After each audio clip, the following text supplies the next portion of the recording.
Hugh Grant's 1995 interview. I need to suffer for this, you know, it's the right thing, but it's bad when you know, they're jostling your father. In 1995, Hugh Grant was at the peak of his career. Fresh off the success of 4 Weddings and a Funeral, he was Hollywood's favorite charming leading man. But in June of that year, he was arrested in Los Angeles for lewd conduct with a sex worker.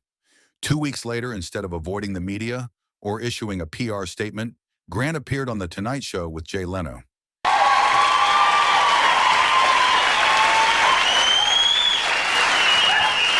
As Leno began addressing the incident, Grant didn't wait for an elaborate setup. What the hell were you thinking?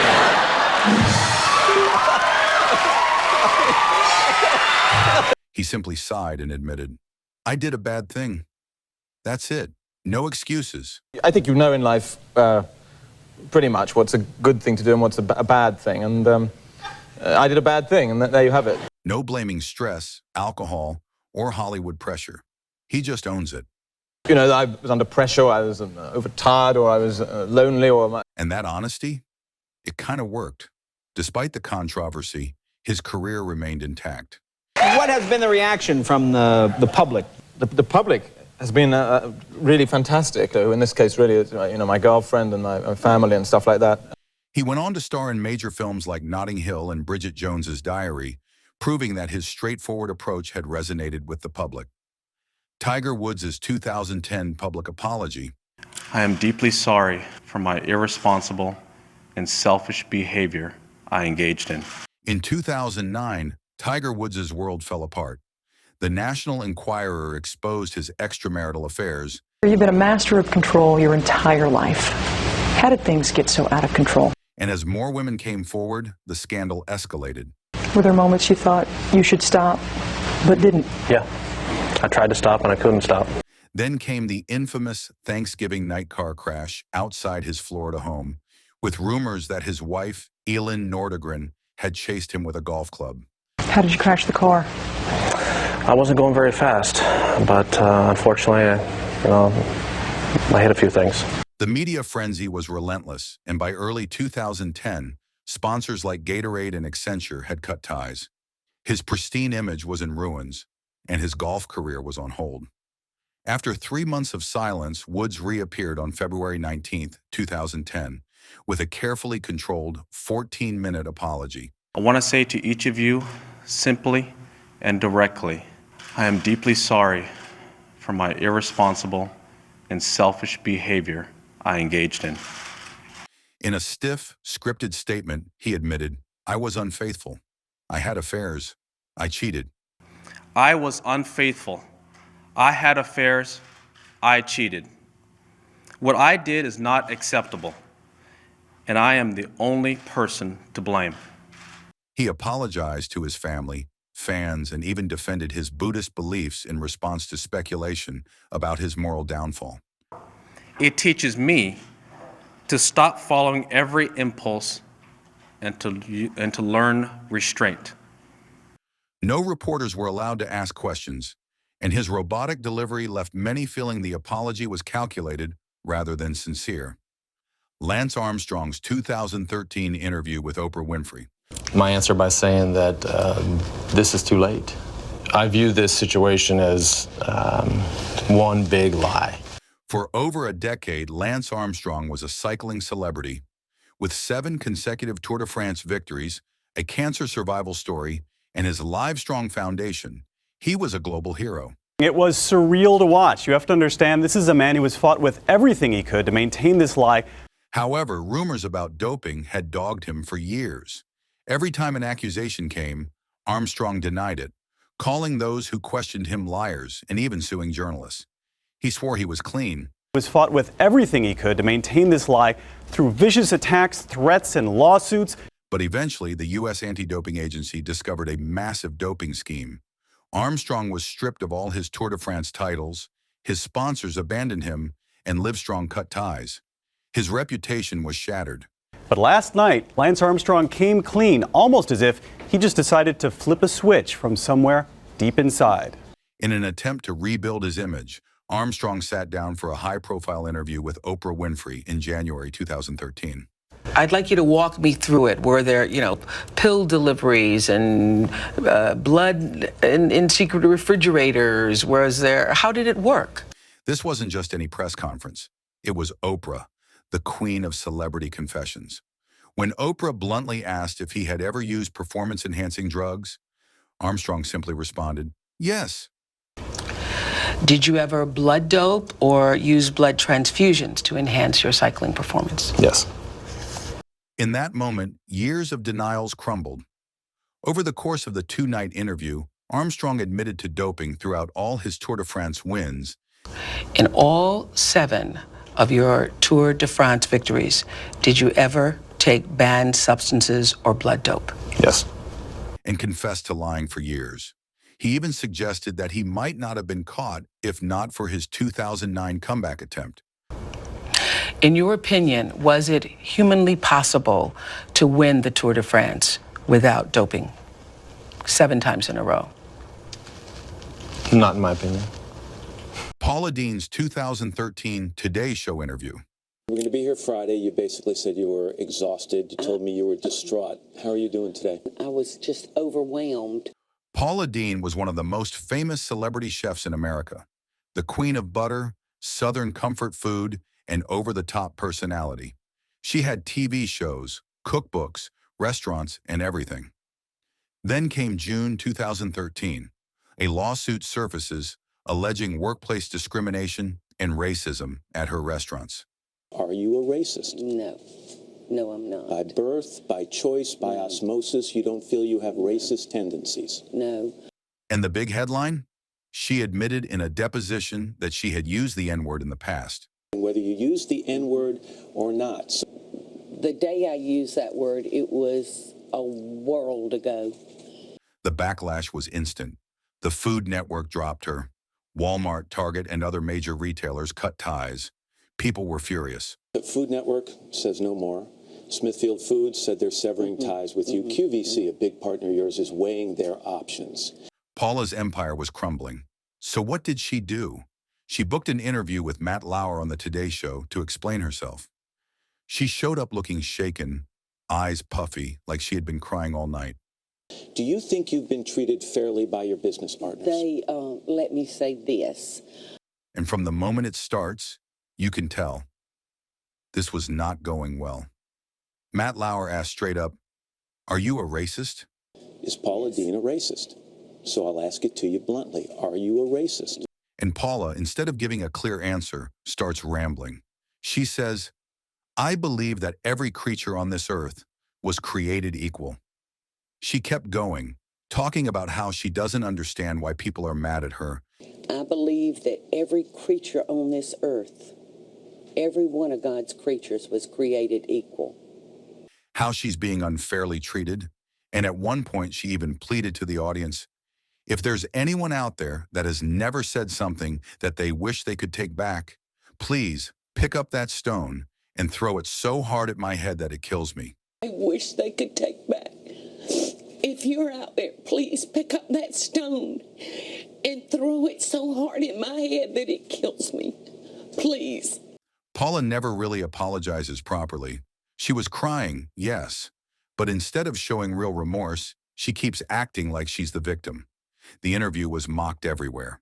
Her brand never fully recovered.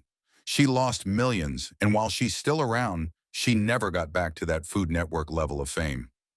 Justin Bieber's 2014 deposition video.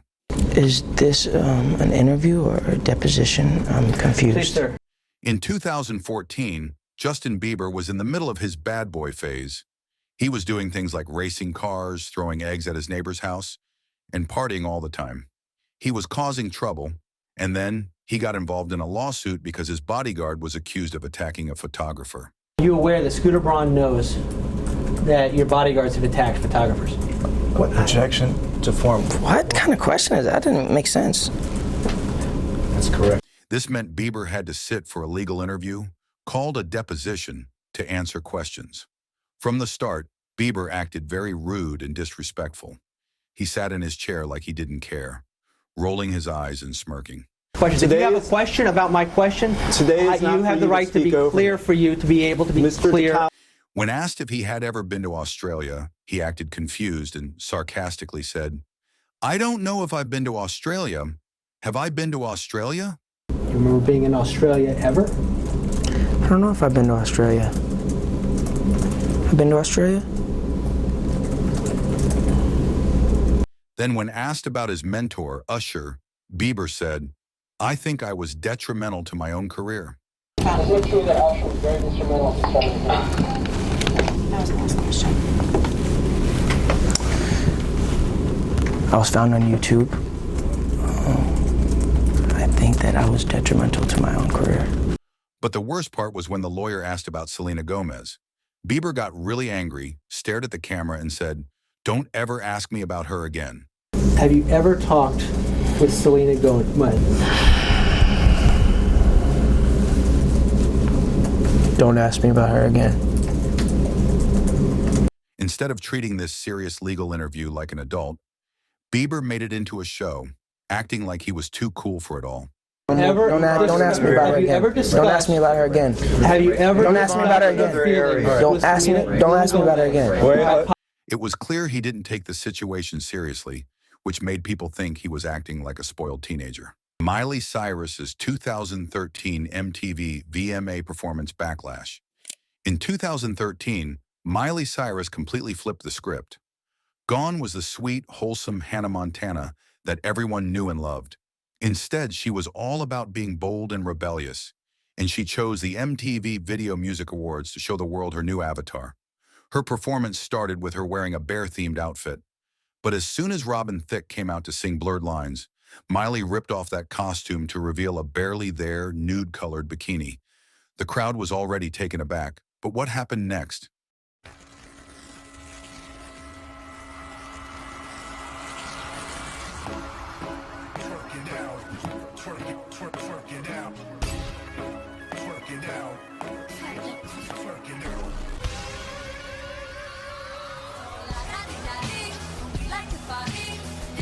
That foam finger. She grabbed it and did some very suggestive things with it that left everyone watching, either laughing awkwardly or cringing. Then things escalated even more when Miley turned to Robin, who was 36, and started twerking on him. The whole crowd seemed uncomfortable. Will Smith's family looked mortified. The reactions were intense. People couldn't stop talking about it. Some were shocked, some laughed. But it definitely wasn't something anyone could forget. It was bold, it was edgy, and it was definitely a new Miley. What was clear, though, was that Miley had officially stepped into a new, controversial chapter of her career. Ryan Lochte's 2016 Dancing with the Stars apology. Police said in their press conference that you were angry. Ryan Lochte's 2016 Dancing with the Stars apology is the perfect example of trying to make things right and completely missing the mark. Lochte was at the peak of his fame after winning multiple Olympic medals. There's no reason for a gun to be pulled out for us for doing nothing. But instead of celebrating his victories, he found himself caught up in a scandal during the Rio Olympics. After a night of partying, he told the press that he and his friends had been robbed at gunpoint by men posing as police officers. The world was shocked. An Olympic hero, With a gun pointed to us for nothing that we did. A victim of such a violent crime in Brazil? The media ate it up, but then the truth came crashing down. The robbery never happened. In reality, Lochte and his friends had trashed a gas station bathroom, and security guards had confronted them. And you've just said to me, they didn't damage anything in that gas station. Instead of owning up to his actions, Lochte twisted the story to make himself the victim. The fallout was huge. Sponsors pulled out. He was suspended from swimming for 10 months, and his reputation was a serious hit. How sorry I am. And my deepest apologies. Fast forward to Dancing with the Stars. To try to recover his image, Lochte was given a moment on national TV to apologize. Standing there visibly nervous, he simply said, Immature, and I made a stupid mistake. I'm human. I made a mistake, and I definitely learned from this. I made a mistake. It was a big mistake. And I know that. But I'm a human being. I learned from it. And that was it. There was no real emotion, no deep reflection, Just a quick robotic attempt at damage control. Really sorry about, I'm embarrassed. It was almost painful to watch. His competitors even seemed to feel bad for him. But the public? It wasn't enough. Immature, intoxicated behavior tarnished that a little. The apology felt hollow, and it didn't do much to fix his image. Kevin Hart's 2019 Good Morning America interview. Script was amazing. You know, having the opportunity to take on a true story. Of course, the movie is a remake from the French version. Kevin Hart's 2019 Good Morning America interview was a real moment of redemption and reflection. If you've been following Kevin Hart, you know his life has had a lot of highs, like becoming a mega comedy star, a film producer, and even the host of the 2019 Oscars. But the low point was definitely the whole Oscar controversy in 2018. Like working with Brian because he's one of my favorite actors. He can do comedy, he can do dramatic roles. So how was it working with him? He's the best. Kevin Hart was announced as the host for the 2019 Academy Awards, and people were excited. He's funny, relatable, and had just hit a new level of fame. Where we were crying, and he's telling the story of how he got paralyzed from the neck down. He's crying, full-fledged tears. And they said, cut! He was like, so Kevin, the game, did you see the game? But then old tweets from 2009 to 2011 resurfaced. These weren't just any tweets, they were homophobic. In some of them, Kevin made jokes about his son potentially being gay, and he used offensive language. The backlash was immediate and intense. People called him out for being insensitive, and the pressure mounted for him to apologize. At first, Kevin resisted. He said he'd apologized for those jokes years ago, so why revisit it? But then, the Academy stepped in, telling him he had to either apologize again or step down as host. Kevin chose to step down, saying he didn't want to be a distraction to the Oscars. So why do you think this story resonates with people? But here's where the 2019 Good Morning America interview comes in. Kevin had gone silent for a while after stepping down from the Oscars. The story of two men that come from two different sides of the world that don't have an understanding. But in early 2019, he sat down with Michael Strawn on Good Morning America for a candid chat about the whole situation. This is where we really see Kevin reflecting on his past actions and the consequences of those old tweets. This interview was full of raw honesty. Kevin was calm, collected, and sincere. He admitted he'd messed up. I give that to him. And what I get from him is the education and understanding. That he'd grown from the experience and that he didn't want to be stuck in the past. He talked about how he was trying to be a better person for his kids and for the people who looked up to him.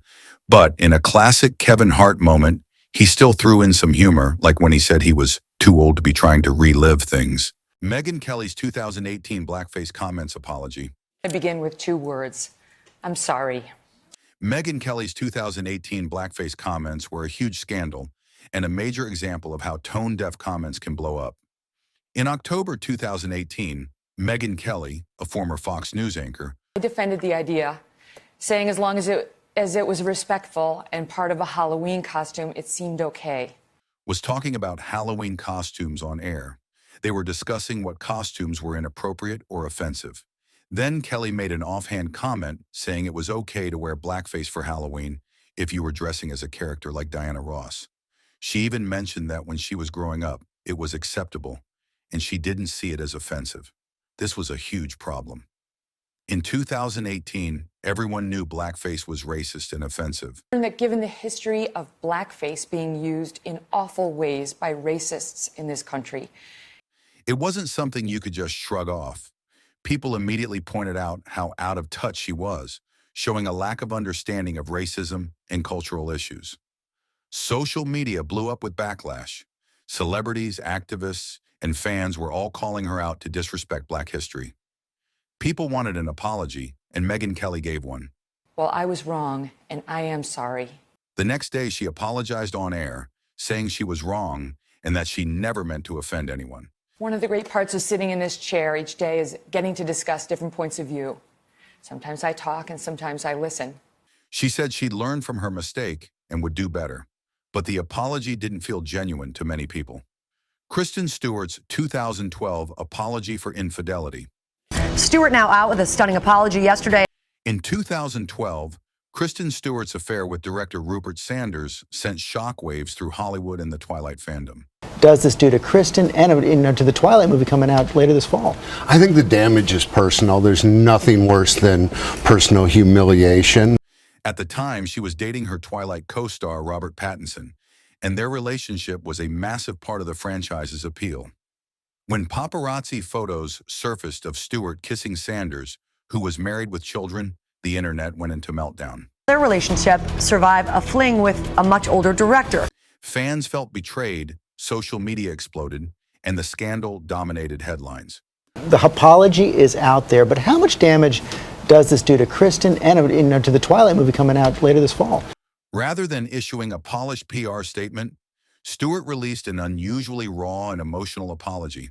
How about the apology itself? I mean, it was clearly heartfelt towards Robert Pattinson. She admitted to the affair, calling it a momentary indiscretion and publicly declaring her love for Pattinson. I love him. I love him. I'm so sorry. Stewart now out with a stunning apology yesterday, and Pattinson so far silent. It was a rare display of vulnerability from a public figure, but it didn't change the outcome. Pattinson moved out, Sanders' marriage ended in divorce, and the Twilight fandom remained bitterly divided. What does Robert Pattinson do now, quickly?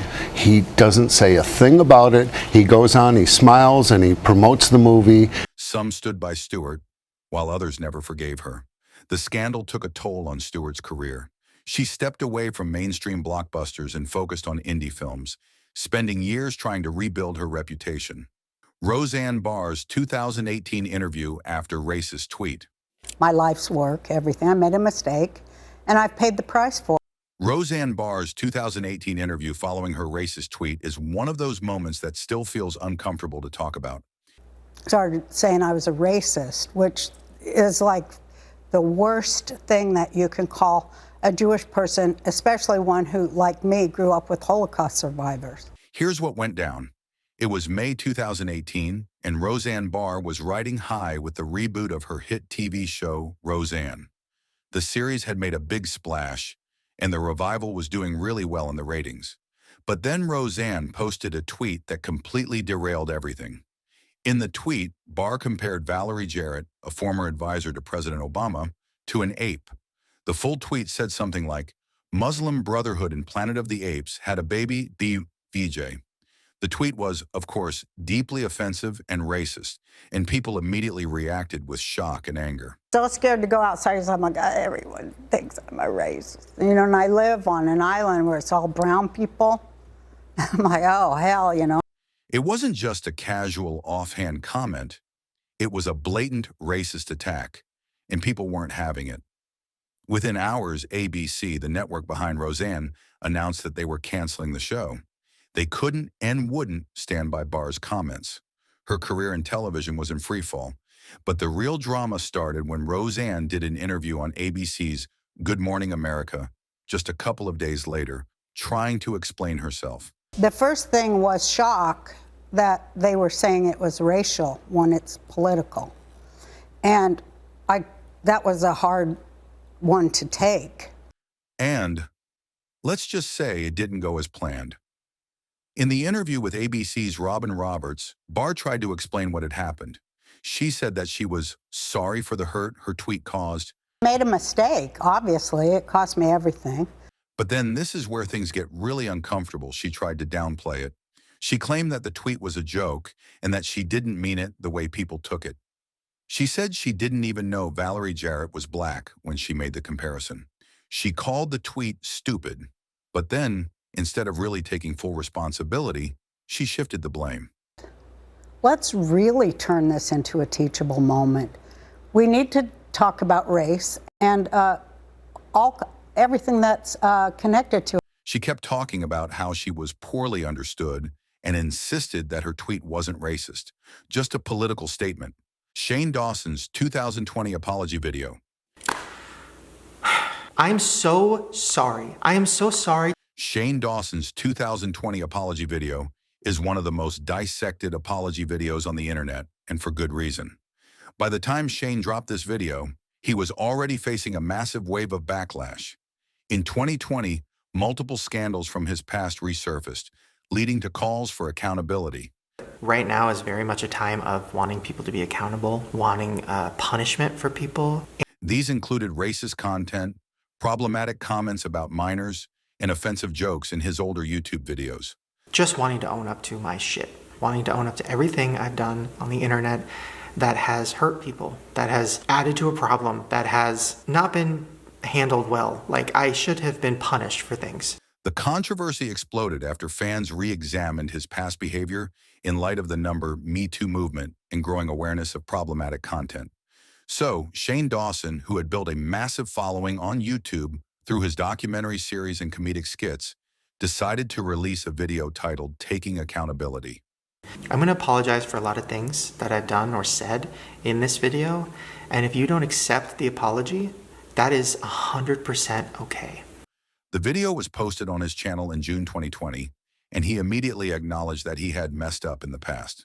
It was clear from the beginning that this apology was meant to address the major skeletons in his closet. The video was long and emotional, with Shane appearing visibly upset. I have done a lot of things in my past that I hate, that I wish I could make go away. He starts by acknowledging his past mistakes, saying that he deeply regrets his actions. Shane begins by addressing his offensive and racist videos from years prior. So I'm going to start with all the racism that I put onto the internet. I made the decision to play stereotypes of black people or Asian people or Mexican. Especially the blackface skits, racist comments, and inappropriate jokes.